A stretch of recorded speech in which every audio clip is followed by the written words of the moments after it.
لله وحده والصلاة والسلام على من لا نبي بعده أما بعد قال الله تبارك وتعالى في كلامه الكريم أعوذ بالله من الشيطان الرجيم بسم الله الرحمن الرحيم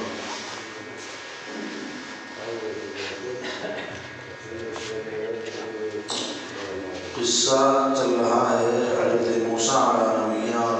السلام اور بنی اسرائیلیوں کا، کیسے کیسے اللہ تبارک و تعالیٰ نے بنی اسرائیل کے اوپر انعامات کیے ہیں، وہی سب اللہ تبارک و تعالیٰ بیان فرما رہے ہیں اور نعمتوں کی تفصیل اور ان کی فہرست چل رہی ہے۔ اعوذ باللہ من الشیطان الرجیم بسم اللہ الرحمن الرحیم وَإِذْ قُلْنَا ادْخُلُوا هَٰذِهِ الْقَرْيَةَ فَكُلُوا مِنْهَا حَيْثُ شِئْتُمْ رَغَدًا وَادْخُلُوا الْبَابَ سُجَّدًا وَقُولُوا حِطَّةٌ نَغْفِرْ لَكُمْ خَطَايَاكُمْ وَسَنَزِيدُ الْمُحْسِنِينَ فَبَدَّلَ الَّذِينَ ظَلَمُوا قَوْلًا غَيْرَ الَّذِي قِيلَ لَهُمْ فَأَنزَلْنَا عَلَى الَّذِينَ ظَلَمُوا رِجْزًا مِّنَ السَّمَاءِ بِمَا كَانُوا يَفْسُقُونَ صدق اللہ العظیم۔ وَإِذْ قُلْنَا ادْخُلُوا هَٰذِهِ الْقَرْيَةَ فَكُلُوا مِنْهَا حَيْثُ شِئْتُمْ، اور جب ہم نے کہا داخل ہو اس شہر میں اور کھاتے پھرو اس میں جہاں چاہو، فراغت سے وَادْخُلُوا الْبَابَ سُجَّدًا، اور داخل ہو دروازے میں سجدہ کرتے ہوئے، وَقُولُوا حِطَّةٌ نَغْفِرْ لَكُمْ خَطَايَاكُمْ، اور کہتے جاؤ بخش دے تو معاف کر دیں گے ہم تمہارے قصور کو، وَسَنَزِيدُ الْمُحْسِنِينَ، اور زیادہ بھی دیں گے نیکی کرنے والوں کو۔ فَبَدَّلَ الَّذِينَ ظَلَمُوا، پھر بدل ڈالا ان ظالموں نے بات کو، قَوْلًا غَيْرَ الَّذِي قِيلَ لَهُمْ، اس بات کے خلاف کہ جو کہتی گئی تھی ان سے، فَأَنزَلْنَا عَلَى الَّذِينَ ظَلَمُوا، پھر اتارا ہم نے ان ظالموں پر عذاب، مِنَ السَّمَاء، آسمان سے، بِمَا كَانُوا يَفْسُقُونَ، ان کی حدود حکمی کی بنیاد پر۔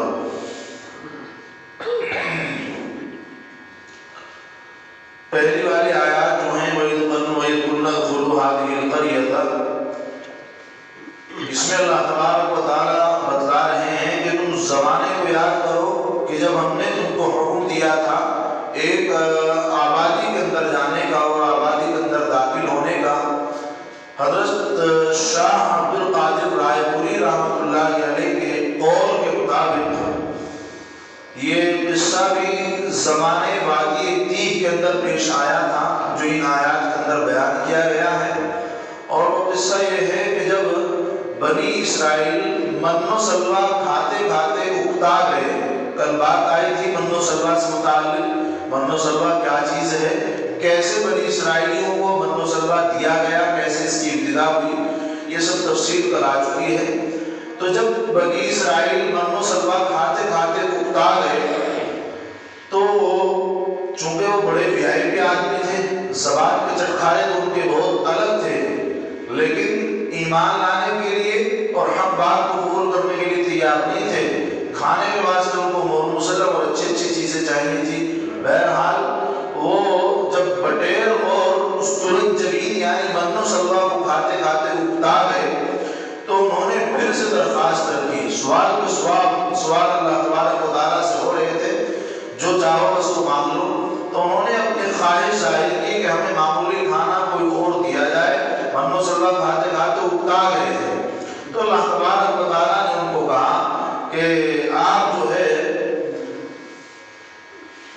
دوسری بستی کے اندر جاؤ، جو اس آبادی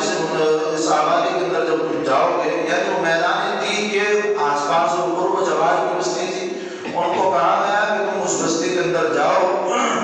تو اس شہر کے اندر داخل ہونے کے بعد، اس بستی کے اندر جانے کے بعد تمہیں وہاں کچھ معمولی اور کھانے پینے کی چیزیں ملیں گی من و سلوہ کے علاوہ، اور معمولی کھانے پینے کی چیزیں تم کو وہاں جا کر کے حاصل ہوں گی۔ یہ حکم اس شہر کے اندر جانے کے متعلق ہے۔ اس قول میں قولی اور فعلی دونوں ادبوں کو بیان کیا گیا ہے کہ شہر کے اندر کس طریقے سے تمہیں داخل ہونا ہے۔ اب مسئلہ ہے کہ میدان اتنی سے وادی اتنی سے نکل کر کے شہر کے اندر جانے کا۔ اب شہر کے اندر جب جائیں گے تو کس طریقے سے جائیں گے، کیا طریقہ ہوگا، کس انداز سے شہر کے اندر انٹری کریں گے، اس لیے کہ ہر ایک کا اپنا اصول ہوتا ہے بھائی کس طریقے سے آنا ہے کس طرح سے نہیں۔ تو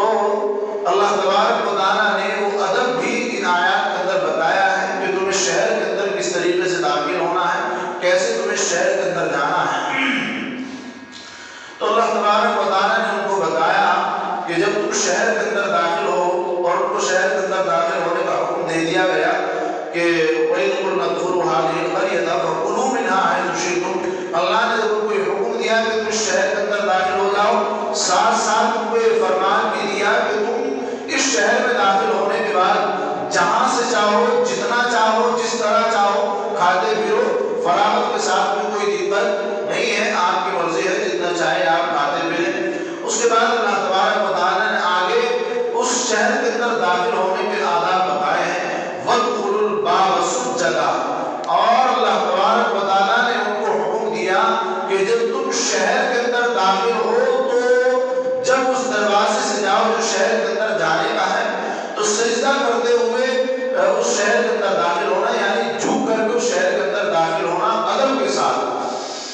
اب سجدہ کرتے ہوئے دروازے سے داخل ہونا، شہر کے اندر کوئی دروازے سے داخل ہوا جاتا ہے، شہر کے چاروں اور تو بڑے بڑے کوئی 48 فٹا، کوئی 80 فٹا، کوئی 60 فٹا بڑے بڑے روڈ ہوتے ہیں، تو اس دروازے سے داخل ہونے کا کیا مطلب ہے؟ دروازے سے داخل ہونے کا مطلب یہی ہے، پہلے اتنی بڑی آبادیاں، اتنی بڑی بستیاں نہیں تھی، اس وقت میں شہروں کا بھی یہی معمول تھا کہ شہروں کو چاروں طرف سے لمبی اور اونچی دیوار کر کے گھیر لیا جاتا تھا تاکہ باہر کے چور اچکوں سے، باہر کے جانوروں سے پورے شہر کی حفاظت ہو سکے۔ اس وقت میں وہ مناسب تھا اور ایسا ہوتا تھا، تو چاروں طرف شہر کے راستے نہیں ہوتے تھے بلکہ شہر میں داخل ہونے کا ایک ہی راستہ ہوا کرتا تھا۔ آپ بڑی عمر کے ہیں، اس سے کہ آپ زیادہ جانتے ہوں گے، آپ نے زیادہ سنا ہوگا کہ شہروں کے چاروں اور دیواریں کرا لی جاتی تھی جس سے کہ باہر کی آفت و مصیبت سے، جانوروں سے، چور چکوں سے پورا شہر محفوظ ہو سکے۔ اس طرح سے اس دروازے سے داخل ہونے کا حکم دیا کہ جب تم اس شہر کے اندر داخل ہو تو دروازے سے داخل ہونا اور جھک کر کے داخل ہونا سجدہ کرتے ہوئے، یہ اس شہر کے اندر داخل ہونے کا ادب تھا۔ اور دوسرا ادب اللہ تبارک و تعالیٰ نے ان کو بتایا کہ اس شہر کے اندر کیسے داخل ہونا ہے، وَقُولُوا حِطَّةٌ نَغْفِرْ لَكُمْ، کہ جب تم اس شہر کے اندر داخل ہو تو توبہ کرتے ہوئے داخل ہونا۔ حِطَّةٌ کے معنی توبہ کے آتے ہیں، تم توبہ کرتے ہوئے اس شہر کے اندر داخل ہونا تو کیا ہوگا، ہم تمہاری توبہ کو قبول کریں گے اور جو تم نے غلطیاں کی ہیں ہم ان کو معاف کر دیں گے، جو غلطیاں کی ہیں ہم ان کو معاف کر دیں گے۔ اللہ نے جو حکم دیا کہ حِطَّةٌ نَغْفِرْ لَكُمْ، کہتے کہتے اس شہر کے اندر داخل ہونا تو ہم تمہاری غلطیوں کو معاف کریں گے۔ وَسَنَزِيدُ الْمُحْسِنِينَ، اور آگے اللہ تبارک و تعالیٰ نے کہا کہ اور زیادہ بھی دیں گے ہم نیکی والوں کو، یعنی جو اس طرح سے کریں گے اور نیکی کے کام کریں گے، توبہ کرتے ہوئے شہر کے اندر داخل ہوں گے تو ہم ان کو نیکی کے اعتبار سے اور بھی زیادہ بڑھا دیں گے۔ بعض مفسرین نے اس حکم کو شہر سے متعلق سمجھا ہے کہ جس پر جہاد کرنے کا حکم دیا گیا تھا۔ کل بات آئی تھی کہ اللہ تبارک و تعالیٰ نے اسرائیلیوں کو یہ حکم دیا تھا کہ تم مصر سے نکل کر کے ملک شام جا کر کے، جس پر عمالقہ قوم کا قبضہ ہو گیا تھا، وہاں جا کر کے تم ان سے جہاد کرو۔ تو بعض مفسرین یہی کہتے ہیں کہ یہ قصہ اور یہ واقعہ جو ہے اور یہ حکم جو ہے اللہ تبارک و تعالیٰ نے اسی شہر سے متعلق دیا ہے کہ 40 سال کی سزا تم کاٹ چکے ہو، اب پھر دوبارہ سے تم جا کر کے وہاں جہاد کرو اور اس شہر کے اندر ویسے داخل ہونا ادب کے ساتھ میں، رعایت کے ساتھ میں۔ اور یہ کب کا واقعہ ہے، یہ پھر بتایا جاتا ہے، بعض مفسرین لکھتے ہیں کہ حضرت موسیٰ علیہ السلام کے زمانے کا واقعہ نہیں ہے بلکہ پھر ان کے بعد ان کا انتقال ہو گیا اور حضرت یوشع علیہ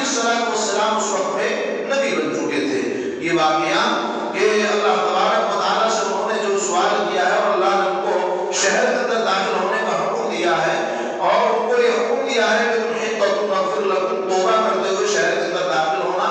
یہ حکم جو نازل ہوا ہے اللہ تبارک و تعالیٰ نے حضرت یوشع علیہ السلام جب ان بنی اسرائیلیوں کے نبی بن گئے تھے تب ان کے زمانے میں حکم دیا تھا، اور ان کی معرفت میں، ان کے ان کی رعایت میں، اور ان کی کیا کہا جائے، ان کی پاداش میں اس قافلے کو اس شہر کے اندر اللہ تبارک و تعالیٰ ان کی قیادت میں داخل کرنا چاہ رہے تھے کہ حضرت یوشع علیہ السلام کی قیادت میں ان کو حکم دیا گیا کہ تم یوشع علیہ السلام کے ساتھ حطۃ نغفر لکم کہتے ہوئے اس شہر کے اندر حطۃ کہتے ہوئے توبہ کرتے ہوئے داخل ہو جاؤ. بہرحال پھر ان ظالموں نے کیا کیا؟ اللہ تبارک و تعالیٰ نے ان کو حکم دیا تھا کہ تم اس شہر کے اندر کیسے داخل ہونا؟ سجدہ کرتے ہوئے، جھکتے ہوئے داخل ہونا. حطۃ کا لفظ کہتے ہوئے تم اس کے اندر داخل ہونا. لیکن آگے کی سرکشی دیکھیے، اللہ تبارک و تعالیٰ نے ارشاد فرمایا فَبَدَّلَ الَّذِينَ ظَلَمُوا قَوْلًا غَيْرَ الَّذِي، پھر بدل ڈالا ان ظالموں نے بات کو خلاف سے، یعنی اس قول کو جو حطۃ والا لفظ ان کو بتایا تھا، ان ظالموں نے اس لفظ کو بدل ڈالا. آگے اس کی تفصیل آ رہی ہے کہ کس طرح سے، کس لفظ سے انہوں نے اس کو بدلا ہے، کیا اس لفظ کے اندر انہوں نے چینجنگ کی ہے. انہوں نے اس لفظ کو بدل ڈالا جو ان سے کہا گیا تھا فَأَنزَلْنَا عَلَى الَّذِينَ ظَلَمُوا رِجْزًا مِّنَ السَّمَاءِ. اسی وجہ سے جب انہوں نے پھر ظلم کیا، یہ غیرتی انہوں نے کی، 40 سال کی سزا کاٹ چکے، 40 سال سزا میں رہ چکے، باقی اتنی سرکردہ پریشان رہ چکے. اب ان کو ہم نے معاف کرنے کا ایک موقع دیا کہ چلو ہم تمہیں معاف کر دیں گے اور تم اس لفظ کو کہتے ہوئے شہر میں داخل ہو جانا، بس توبہ کرتے ہوئے داخل ہو جانا، ہم تم کو معاف کر دیں گے. کتنا آسان اس کا اللہ تبارک و تعالیٰ نے دیا. لیکن خناس ان ذہنوں کے اندر تھا، ان بدبختوں نے اس کلمے کو بھی بدل دیا جو اللہ نے ان کو توبہ کا کلمہ دیا، اس کے اندر بھی انہوں نے چینجنگ کر دی. بڑے خبیث تھے. تو اللہ تبارک و تعالیٰ نے کہا کہ پھر ہم نے اسی وجہ سے جب وہ نہیں مانے، سرکشی پر اڑے رہے، فَأَنزَلْنَا عَلَى الَّذِينَ ظَلَمُوا رِجْزًا مِّنَ السَّمَاءِ، تو ہم نے ان کے اوپر آسمان کا ٹکڑا، یعنی آسمان کی طرف سے ان کے اوپر اللہ تبارک و تعالیٰ نے عذاب بھیجا. بما كانوا يفسقون، ان کے حکم عدولی کی وجہ سے وہ اللہ تبارک و تعالیٰ کے حکم کو انہوں نے پامال کیا، اللہ کے حکم کو انہوں نے نہیں مانا. اسی وجہ سے اللہ تبارک و تعالیٰ نے پھر ان کو دوبارہ سے عذاب میں گرفتار کیا اور ان کو عذاب دیا. کس طرح سے اس کی تفصیل ہوئی؟ اس آیت سے معلوم ہوا کہ بنی اسرائیل کو جو حکم دیا گیا تھا کہ شہر میں تم حطۃ، یعنی توبہ کا لفظ اختیار کرتے ہوئے داخل ہونا، توبہ کہتے ہوئے شہر کے اندر داخل ہو. انہوں نے شرارت سے ان الفاظ کو بدل کر کیا بنایا؟ حطۃ کے بجائے انہوں نے ان الفاظ کو حنطۃ بنا دیا، اس میں نون کا اضافہ کر لیا. حطۃ کے بجائے حنطۃ انہوں نے اس لفظ کو بنا دیا اور اس کو اختیار کیا. اس کی وجہ سے ان پر آسمانی عذاب نازل ہوا. یہ الفاظ کی تبدیل ایسی تھی کہ جس میں صرف الفاظ ہی نہیں بدلے بلکہ معنی بھی بدل جا رہے ہیں. الفاظ ہی نہیں بدلے بلکہ معنی بھی بدل جا رہے ہیں، اور پھر اس کے معنی بالکل الٹے ہو گئے ہیں. حطۃ کے معنی جو آتے ہیں توبہ کرنے کے، توبہ کہنے کے آتے ہیں، اور حنطۃ کے معنی گندم کے آتے ہیں، یعنی گیہوں کے آتے ہیں. کہاں تو توبہ کی بات کی جا رہی ہے اور وہ گیہوں کرتے ہوئے داخل ہو رہے ہیں. عجیب کیفیت تھی ان لوگوں کی، عجیب حالت تھی. اللہ نے کہا کہ تم توبہ کرتے ہوئے داخل ہو، لفظ حنطۃ کہتے ہوئے، اور وہ کہہ رہے ہیں حنطۃ یعنی گیہوں. اللہ نے کہا ہے توبہ کرو، وہ کہہ رہے ہیں گیہوں. عجیب کیفیت تھی ان لوگوں کی. بہرحال جب انہوں نے اس لفظ کو بالکل ہی بدل دیا اور وہ حنطۃ کے معنی گندم کے ہیں، تو جس کلمے کا معمول بھی یہاں کوئی بھی نہیں، اس کا کوئی محل ہی نہیں ہے. بھائی گیہوں کہنے کا مطلب کیا ہے؟ چلو تم کوئی اور اس کی جگہ توبہ والا لفظ استعمال کر لیتے، حنطۃ نہ کہہ کر کے استغفر اللہ کہہ لیتے کہ اللہ ہماری توبہ، ہم تجھ سے مغفرت مانگتے ہیں، یہی کہہ لیتے تو چل جاتا. لیکن انہوں نے ایسا نہیں کیا، اسی لفظ کو ایسا بدل دیا جس کا کوئی موقع اور جس کا کوئی معمول بیان نہیں تھا. یہ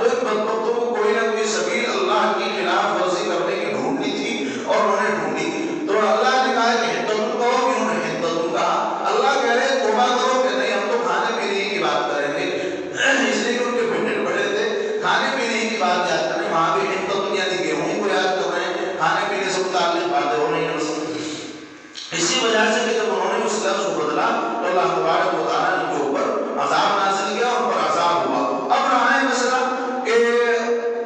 الفاظ بدل گئے تو کوئی دقت نہیں، جیسا کہ بعض بوڑھوں کی بوڑھی زبان ہو گئی ہے، بوڑھے ذہن ہو گئے ہیں، الفاظ صحیح سے کہی نہیں جاتے ہیں اور الفاظ پلٹ کے حدتوں کہتے ہیں، لیکن نیت تو ہماری توبہ ہی کی تھی۔ تو یاد رکھو کہ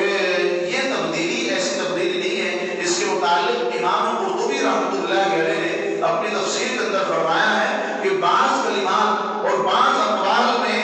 معنی کی طرح الفاظ کو باقی رکھنا، الفاظ جس طرح سے ہے اسی طرح سے کہنا یہ لازم و ضروری ہوتا ہے۔ بعض مواقع میں اور بعض کلمات اور بعض اقوال میں جس طرح سے معنی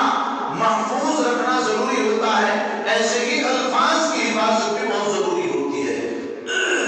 اس لیے کہ اگر یہاں عدتن کی جگہ حدتن بولا جا رہا ہے لیکن مراد ہمارے دل میں توبہ ہی ہے تو اس سے کام نہیں چلے گا۔ اس لیے کہ یہاں اللہ تبارک و تعالیٰ کی حکم معدولی لازم آ رہی ہے۔ قرآن کریم کے جتنے بھی الفاظ ہیں، آپ جس آیت کو بھی پڑھیں اور مقصد تمہارے دل میں ہو کہ ہم تو اس کو نیتی سے پڑھ رہے ہیں لیکن الفاظ بدل کر کے پڑھ رہے ہیں، مقصد وہی ہے جو آیت کے اندر بیان کیا جا رہا ہے، تو وہ حرام ہے، بالکل ناجائز ہے۔ اس لیے کہ الفاظ کی تبدیلی بھی قرآن کریم کے اندر جائز نہیں ہے۔ اللہ نے جن الفاظ کو جس طرح سے ادا کرنے کا حکم دیا ہے اسی ادائیگی کے ساتھ وہ الفاظ ادا کیے جائیں گے۔ اس کی خلاف ورزی کی صورت میں عذاب کے مستحق ہوں گے اور عذاب الہی میں ہم گرفتار ہو سکتے ہیں۔ جیسے مثال کے طور پر اذان کے الفاظ بالکل مقرر ہیں، اگر ہم الفاظ بدل دیں، اذان کے الفاظ کو بدل دیں، اسی معنی میں دوسرے الفاظ کو ڈھونڈ کر کے لے آئیں تو درست نہیں ہوگا۔ اسی طرح سے نماز کے اندر جو دعائیں ہیں، سبحانک اللہم التحیات دعائیں، ان کو بدل کر کے ان کے ہم پلہ اور ان کے معنی کی دوسری صورتیں اور دوسری آیتیں پڑھنے لگے، دوسری تسبیحات پڑھنے لگے تو کیا وہ درست ہوگا؟ درست نہیں ہوگا، یہ بالکل ناجائز اور حرام ہے۔ تو ان کا یہ سوچنا کہ یہ حدتن نہیں، ہم نے حدتن کہا ہے لیکن ہمارا مقصد تو یہی تھا کہ ہم اللہ سے توبہ کر رہے ہیں، تو یاد رکھو کہ بعض مواقع میں جہاں اللہ تبارک و تعالیٰ فرما دے اور تاکید سے کہہ دے کہ تمہیں یہی کہنا ہے تو وہاں ان الفاظ کا بدلنا درست نہیں ہے، وہ بالکل ناجائز اور حرام ہے۔ اس لیے ان کا کہنا کہ ہم تو حدتن کہہ رہے ہیں لیکن پھر بھی ہم اللہ سے توبہ کر رہے ہیں، یہ بالکل غلط ہے، لغو ہے اور بیکار ہے۔ اس لیے جیسے کہ نماز میں سبحانک اللہم الحمدللہ التحیات تسبیحات رکوع سجود وغیرہ کی جو پڑھی جاتی ہیں، جن الفاظ سے منقول ہیں انہی الفاظ میں ادا کرنا ان کا ضروری ہے۔ دوسرے الفاظ میں اگرچہ معنی وہی محفوظ بھی رہے مگر تبدیلی جائز نہیں ہے۔ اسی طرح تمام قرآن کریم کے الفاظ کا یہی حکم ہے کہ ان کے اندر بھی تبدیلی جائز نہیں ہے۔ تلاوت قرآن کے سے جو احکام متعلق ہیں وہ صرف انہی الفاظ کے ساتھ ہیں جو قرآن کریم کے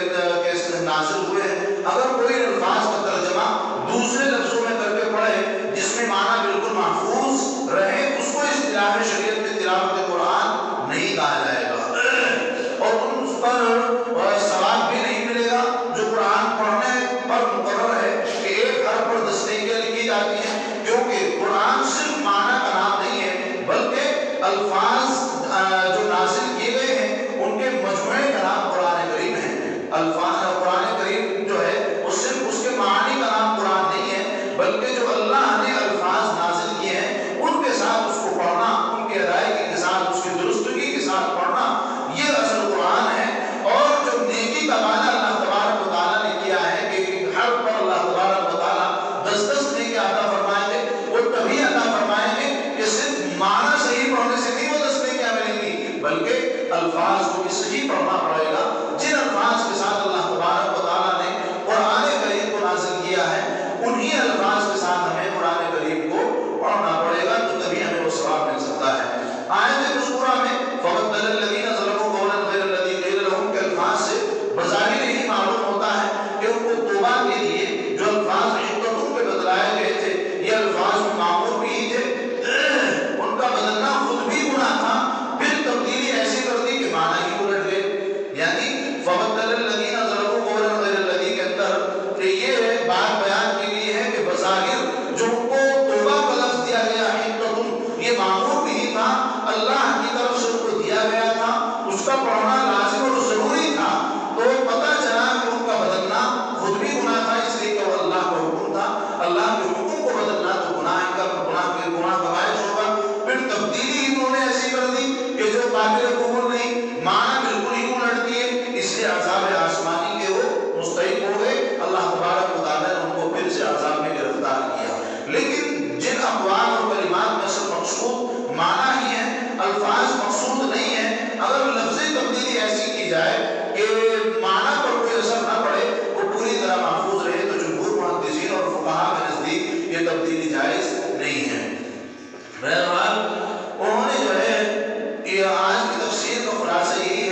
کہ دیگر اور جو تسبیحات ہیں ان کو جس طرح سے اللہ تبارک و تعالیٰ نے پڑھنے کا حکم دیا ہے ہم اسی کے مطابق ان تسبیحات کو پڑھیں۔ قرآن کریم جیسا نازل کیا گیا ہے الفاظ کی درستگی کے ساتھ ہمیں ایسے ہی قرآن کریم کو پڑھنا چاہیے اور قرآن کریم کے اندر ہمیں تبدیلی نہیں کرنی چاہیے، اس لیے کہ یہ ناجائز اور حرام ہے۔ اللہ تبارک و تعالیٰ نے قرآن کریم کے الفاظ کو تبدیل کرنے والوں کو گناہ کا مستحق بتایا ہے اور ان کے اوپر عذاب بھی نازل کیا ہے کہ اللہ تبارک و تعالیٰ کی طرف سے اگر کوئی لفظ نازل کیا جائے، کوئی کلام نازل کیا جائے، اگر کوئی اس کو بگاڑ کر کے پڑھتا ہے تو اللہ تبارک و تعالیٰ اس کو عذاب میں گرفتار کر دیتے ہیں، جیسا کہ اس کی مثال بیان کی گئی ہے کہ بنی اسرائیلیوں کو اللہ تبارک و تعالیٰ نے جو حتتون کا لفظ بتایا تھا انہوں نے اس کے اندر تبدیلی کی تو اللہ تبارک و تعالیٰ نے ان کے اوپر آسمان سے عذاب بھیجا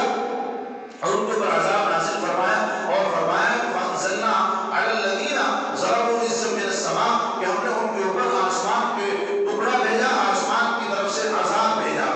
تو